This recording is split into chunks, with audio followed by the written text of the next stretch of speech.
Magandang umaga, narito ang weather update sa araw ng Lunes, April 20, 2026. Sa lukuyan, maliwalas sa panahon ang ating naranasan dito sa buong bansa.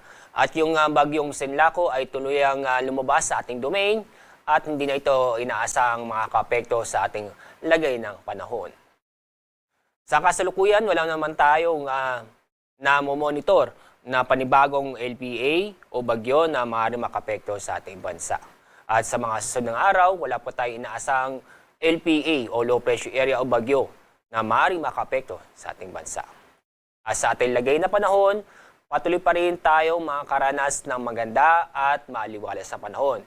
Inaasahan pa rin natin ang mainit at maalinsangan na panahon, lalo-lalo na sa tanghali at sa hapon.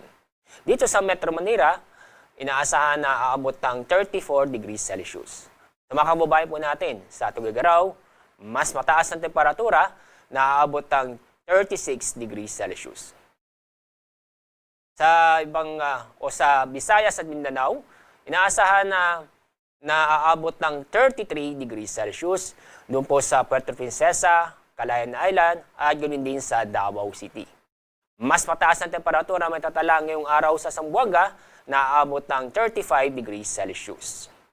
At kahit na mainit at malinsangan na panahon, may tsansa pa rin po ng mga isolated na mga pagulan o sadaling buhos na ulan dulot ng mga localized thunderstorm.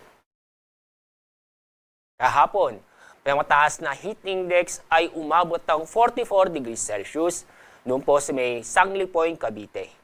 Dito sa Metro Manila, umabot ng 37 hanggang 39 degrees Celsius. Ngayong araw, ang ating forecast heat index. Pinakamataas na aabot ng 42 degrees Celsius, doon pa rin po sa Sangli Point, Cavite. Dito sa Metro Manila, aabot ng 38 hanggang 39 degrees Celsius. Wala tayong gale warning, ibig sabihin wala tayong inaasang matataas na alon. Kaya sa mga kababayan po natin, may balak pumalaos sa ating mga karagatan, safe naman po. Pero huwag kalimutang mag-ingat dahil sa mga nabubong thunderstorm sa bandang hapon o sa gabi.